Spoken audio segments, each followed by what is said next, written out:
Hello, everyone, and welcome back to Oh, the Places You'll Work.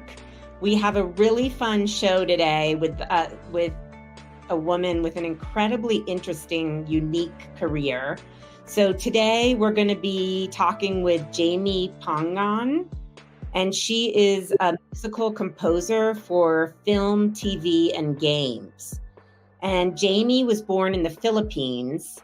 For university, she attended the University of Asia and the Pacific, but she always had the dream of pursuing a career in music. So she initially held a job at IBM in design thinking, but after doing that for 3 years, she realized she wanted to pursue a career that she really loved and had passion for. So she spent a year planning and she made a move to the United States. She enrolled in a summer program at NYU and ultimately in a master's program at USC Film School, where she graduated in 2019 with a master's in film music composition. She has recently moved to Nashville, and she continues to pursue an impressive career in composing for many different purposes, and we'll hear about those. So welcome, Jaimie. Thank you for having me. Of course. Thank you so much for joining us today, and we're so excited to hear more about you and your interesting industry background and you as a person. And we always like to start off these podcasts talking a little bit about yourself with a lightning round, just to get a little bit of a better understanding of who you are and just small short answer questions. But we wanted to start off with, what are you surprisingly good at? Linguistics. It's just one word, right? You can say a couple words. Oh, okay. Yeah, languages, foreign languages. Cool. What are you surprisingly bad at? Sales, marketing, anything around that area. An insecurity of yours? Networking. One thing on your bucket list you hope to check off? I'd like to go to Machu Picchu. Ooh. Yeah. What is a bad habit of yours?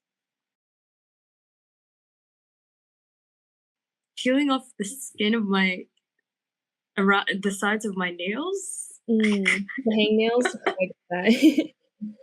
If you could have one job on earth, any pick, what would you choose? That's tough. I guess I also want to try linguistics. Yeah, like translating for like maybe artists, because I love music too. That's one thing I haven't tried yet, but I would love to, try for a couple of years. Yeah, that's a very unique answer. It's interesting that you say linguistics because music is a language of sorts. It is. Like for some reason, I'm pretty interested with anything that is related to languages. Music, yes, as you mentioned, Diana, it is a language. And foreign language, for some reason, it kind of gives me this intuitive sense of like how a person is by their taste of music, or like with different composers I meet and different people I meet who speak different languages, you kind of get an insight to how their brains are wired through like their composing and through the way they speak. So that's why I like it. It's kind of like psychology too, in a way. Very cool. Yeah. So to start off, we always like to hear just a little bit about your growing up.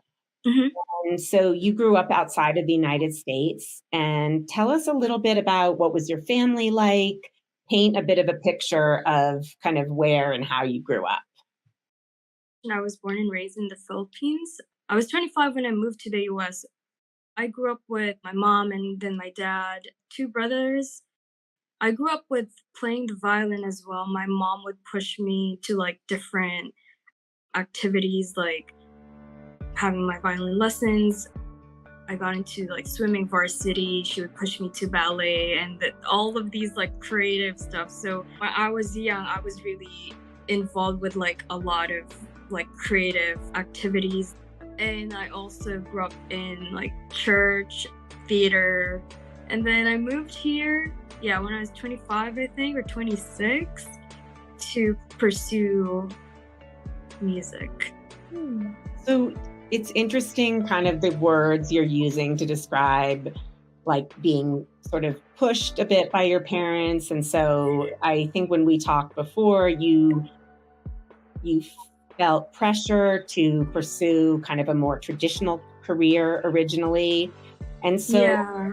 good to hear a little bit more about that, because I think a lot of the students that will hear the podcast may have a similar, particularly first generation in the US, parents often have kind of a desire for their kids to, to pursue something that's like safe. How did you get from this pressure to, do a certain thing to please your parents to being able to follow your own heart? I'm pretty self-aware that throughout my whole life, I've been really pressured to do a lot of things because my mom really wants me to try out a lot of things. And when you're a kid, you kind of just want to play and, not go to lessons or whatever. Like, I really hated going to my violin lessons when I was a kid. And everything else, swimming varsity, ballet, I did it anyway because I'm also pretty obedient. And I don't regret, like, even if I wanted to do something else, I don't regret following what my parents wanted me to do because they have the best of intentions as well. So I wouldn't change a thing, So when it came to college, I was telling them I kind of want to try, music. And then being the obedient daughter I was at that time, they were like, oh no, just take something safe like information technology. And so I did. I followed what they wanted. And in hindsight, when I was already doing music full time, I realized that I think at that point it was fine for me to, obey what they wanted because I think I wasn't ready. And I think going to music school for 4 years would have probably like destroyed my creativity and kind of just like discouraged me. And I think at that time I was more insecure as a creative with my work. And I think internally there were so many things that I needed to learn first before going through music full time, such as, again, my insecurities as a composer. And I had to work through that first.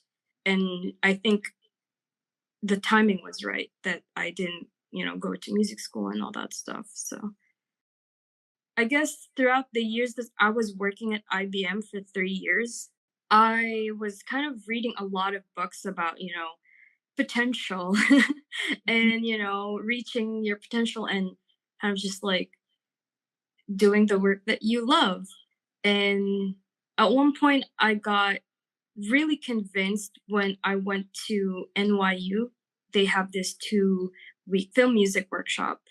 And once I went through the whole process of being a composer, like me learning how to write for a film and then like having recording sessions and all that stuff, I finally decided I really wanted to do it. And I told myself, hey, I have been following what my parents told me to do for the past, years, ever since when I was a kid. And I think at that point I was like, I wanna do what I want.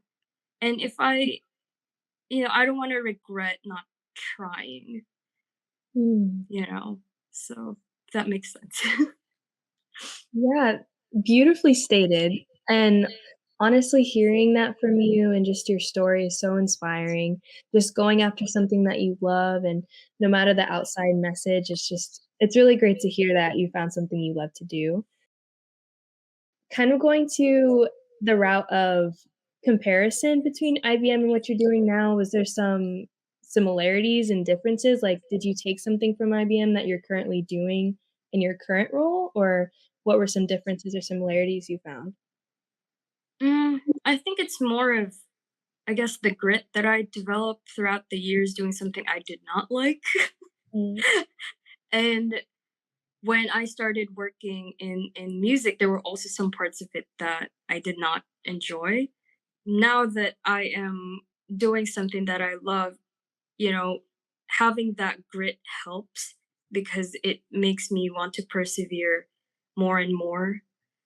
And also my habit of kind of just like self-studying when I was in IT helped as well, like learning how to study by myself and kind of just like updating and updating. It's interesting what you just said, that there's parts of every job that and career that you really enjoy and parts that you don't enjoy so much. So I just want to jump onto that and hear just a tiny bit about, like, what is it, for instance, in music that you've discovered I don't really enjoy that part of it. Well, it can be really challenging to work with different people who have different creative tastes or interests because with my line of work, I can't really earn without working with like a director, let's say, or an animator or producer. So I'm always working with someone. And sometimes I would get feedback about my work that, for example, like I really like this violin part. But then they would tell me, oh, let's remove that violin part, blah, blah, blah, because I don't know, because of their creative tastes, they kind of don't want that on there, but it's like my favorite part. So it's kind of like a creative conflict, kind of. Mm. And, being an artist as well, like when I like my work, I like my work. And it sometimes pains me to remove, certain things in there that I like my favorite part. I also don't really enjoy working in a fast-paced environment because it's, they have tight deadlines. And, when working as a creative, sometimes I kind of want to take my time to make sure I give, my best effort. I'm learning so much about music in general from you. It's super cool. I know on the topic of music, and I know you spoke about playing the violin as a kid, but was there a certain moment or event that happened that you knew this is like, I know you mentioned the NYU workshop as well. Is there like the birth of music that just made you love it so much that you knew this is what you wanted to do, or this is something that you love in general? Well, I was inspired by this violinist named Lindsay Sterling. When I was in high school, I saw her, or I think it was early college, my early years of college, I discovered her music, and then this whole world of instrumental music kind of just opened in front of me. And I didn't know such thing exists because when I was in the Philippines, a lot of the things that Filipinos listen to are songs, pop or rock. Just instrumentals are not really like a thing. Film music is not a thing. Contemporary classical is not a thing. So when that whole world of instrumental music, film music, video game music, I discovered that whole world, I kind of just fell in love with that. And I was like, because I knew I wanted to do music for the longest time, but I was like, I didn't want to be a performer, and then I discovered composition, and I'm like, hey, this is what I want to do actually. This looks like it's fun. The passion for this just like leaps off you. It's interesting. Yeah, it's like, oh, it's like a eureka moment. It's like, oh wait, this exists. I can do this one, So yeah. I love what you said, that you've done a lot of self-study. And I think like we've never lived in a day and age before where there's as much sort of possibility for, digging into things that interest you and finding avenues to learn on your own. And so do you have a few words of wisdom for students about like how you thought about going about self-study and what really worked for you? For me, I really like to dig into books, and especially for languages, for books and a lot of YouTube tutorials. I would also reach out to people who would be willing to kind of like teach me because I think sometimes YouTube tutorials and books can only go, it has its limits. And I think being able to actually ask someone, especially when it comes to, how to get your foot in the door, or like how do you make passive income or stuff like that, I think it would be helpful to ask someone who already is there, you know. So How did you find those people for the most part? well, for me, with music, I'm already connected because of school. I also, when I was still at IBM, when I was working, at IBM, I kept in touch with my high school music teacher. And she was one of the people who really inspired me as well. And whenever I have questions or if I want to get critique on my composition, she would help me out. And up until today, we talk from time to time about my career and just music in general. So, yeah. The way your career works sort of in your industry is for work mostly to be done in a freelance capacity. And so you don't have a particular employer or home and you work on a project basis. Yeah. So what are some of the pitfalls maybe of being in the freelance business? Because I think, again, that's something that, young people might consider doing. Yeah, so when it comes to freelancing, I guess the first 2 to 3 years isn't really, you wouldn't be able to do it full time, because like it would be hard to pay your bills doing it the first 2 to 3 years. I was lucky because I had this Filipino family. When I moved to LA, they were the ones who took care of me. When it comes to freelancing, there are also months that you don't have much work. For example, in my industry, I think it's usually summer. Summer is usually like a low point. We don't have a whole lot of projects around that time. So Yeah. kind of figuring out how to smooth out your income. Yeah. Going off of that a little bit, what does your day-to-day look like in a project? Some things, some tasks, what does that look like for you? Like if you're working on a film or you're working on a video game and you're creating the music for it. Usually, either if I reach out to someone or someone reaches out to me, we'd have like an initial meeting. And then once we were able to talk about the project, and once I accept